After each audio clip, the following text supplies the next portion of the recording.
Awal mula jadinya diri kita Bapak Ibu tidak pernah berpisah cerai dengan diri Tuhan. Karena diri kita ini sebenarnya adalah ainullah.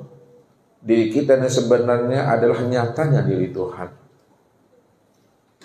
Makanya diri kita ini disebut dengan insan. Nah, siapa insan itu sebenarnya? Insan itu dikatakan Allah, al-insanu sirri wa ana sirrahu. Insan itu adalah rahasiaku dan akulah yang menjadi rahasia insan itu. Siapa yang kenal akan rahasia dirinya, pasti dia mengenal akan aku. Karena akulah sebenarnya yang insan itu. Makanya ketika kita telah mengenal yang insan itu bukanlah diri kita, yang insan itu adalah nyatanya zat, sifat, asma dan af'alnya Tuhan,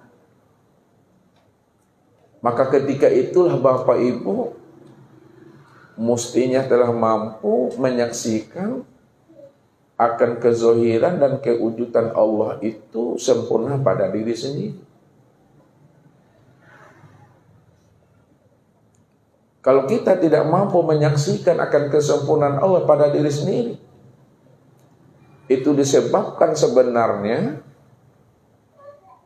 karena kita tidak mau keluar dari diri kita sendiri. Bukankah Allah mengatakan kepada kita Bapak Ibu, bila engkau adalah engkau, maka engkau tak kenal aku. Namun bila engkau bukanlah engkau, maka engkau pasti kenal akan aku. Maksudnya apa? Bila engkau adalah engkau, maka engkau tak kenal aku. Bila engkau merasa diri engkau yang wujud, diri engkau yang merasa melihat, mendengar, diri engkau yang merasa berkata, mengetahui, berkuasa dan berkehendak serta hidup, maka ketika itulah engkau tidak akan pernah mengenal akan aku. Karena akulah sebenarnya yang wujud itu. Akulah sebenarnya yang melihat, yang mendengar, berkata. Akulah sebenarnya yang mengetahui, berkuasa dan berkehendak serta yang hidup itu, kata Allah. Namun apabila engkau bukanlah engkau, maka disitulah engkau mengenal akan diriku. Bila engkau telah memahami, telah menyadari, sesadar-sadarnya bahwa diri engkau itu tiada. Diri engkau itu tiada melihat, tiada mendengar, tiada berkata, tiada mengetahui, berkuasa, berkehendak dan hidup. Maka ketika itulah engkau bisa mengenal dan menyaksikan akan diriku. Akulah sebenarnya yang wujud, yang melihat, mendengar, berkata, mengetahui, berkuasa, berkehendak dan hidup itu, kata Allah. Yang kedua, apa sebabnya kita juga tidak mampu mengenal dan menyaksikan Allah? Sedangkan Allah itu dirinya maha nyata, maha terang dan maha jelas. Kalau Allah dirinya itu adalah maha nyata, terang dan jelas, maka tidak ada sesuatu apapun yang mampu mendindingi atau menghijab atau menghalangi akan kewujudan diri Allah. Karena selain Allah, hakikatnya tidak ada. Kalaulah selain Allah itu hakikatnya tidak ada, maka segala sesuatu selain Allah, maka tidak akan pernah bisa menghalangi akan kewujudan diri Allah. Karena diri Allah itulah yang nyata, senyata-nyatanya. Karena dia cuma yang wujud secara mutlak atau tunggal. Maka orang yang tidak mampu mengenal dan menyaksikan Allah pada dirinya sendiri, sebenarnya dia sudah tertipu melihat bentuk dan rupa. Bentuk dan rupa itulah yang selalu menipu akan diri kita ini. Sehingga kita lupa memandang hakikat dan rahasia bentuk dan rupa itu sendiri. Jadi untuk lebih jelasnya Bapak Ibu, tentang konsep namanya wahdatul wujud, konsep ahad, konsep muwahhid, Inilah yang akan kita tuangkan malam ini. Ya. Yang penting Bapak Ibu, ya, paham tidak paham, dengar sajalah baik-baik. Dia akan mengalir Bapak Ibu. Karena ini adalah makom yang tertinggi. Nah, di mana letaknya makom wahdatul wujud itu adalah makom yang tertinggi. Disinilah para ulama-ulama kasab itu, darahnya itu dihalalkan, lehernya itu dipenggal dan dipancung. Seperti Syekh Siti Jenar, seperti Abu Mansur Al-Halaj, dan lain sebagainya. Karena dirinya itu telah muwahhid, dirinya itu telah ahad, dirinya telah tunggal bersama Allah. Karena yang tunggal itu bukan dirinya sebenarnya. Yang muwahhid itu bukan dirinya. Yang wahdatul wujud itu bukan dirinya. Yang tunggal, yang muwahhid, yang ahad, yang wahdatul wujud itu hanyalah diri Allah semata-mata Bapak Ibu.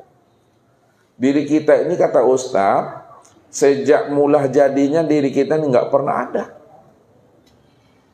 Yang ada itu hanya Allah. Karena Allah cuma yang ada, maka adanya Allah itu dikatakan namanya wahdatul wujud. Wujud yang satu, wujud yang tunggal hanya Allah semata-mata. Ya, ini memahaminya Bapak Ibu. Jadi wahdatul wujud itu artinya Bapak Ibu wujud yang satu. Wujud yang esa, wujud yang tunggal. Ya. Siapa wujud yang tunggal, yang esa, yang satu itu? Yaitu Allah Subhanahu wa ta'ala. Allah itu wujud yang tunggal. Ya. Apa kata Allah ketika Allah itu dalam kesendirian? Allah itu dalam kesunyian, Allah itu dalam kehampaan. Allah itu masih dalam keadaan jomblo namanya Bapak Ibu. Belum ada siapa-siapa. Ya. Belum ada namanya nur, gitu. Belum ada namanya malaikat, belum ada namanya surga dan neraka, belum ada namanya aras, luh, kursi, mahfuz, belum ada. Ya. Yang ada adalah yang maha ada.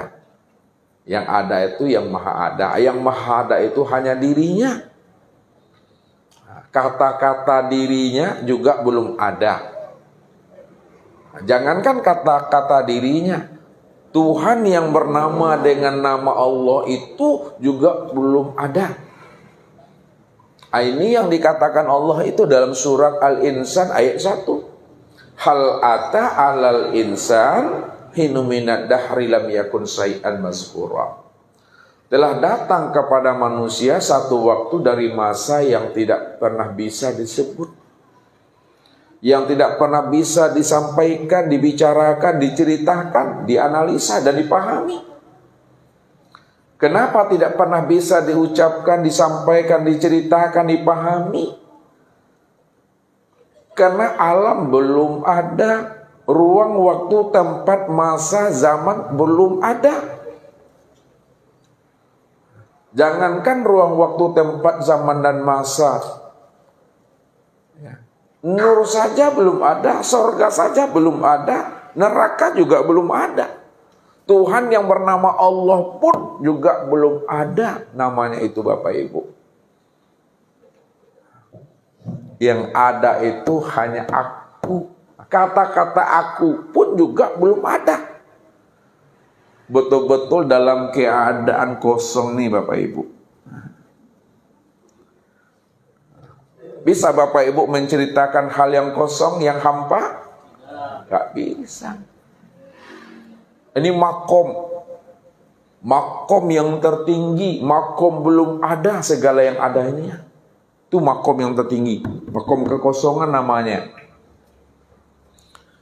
Di dalam makom kekosongan, di dalam makom kehampaan, ya kekosongan dan kehampaan itu yang aku. Maka ketika itulah Tuhan itu menjelaskan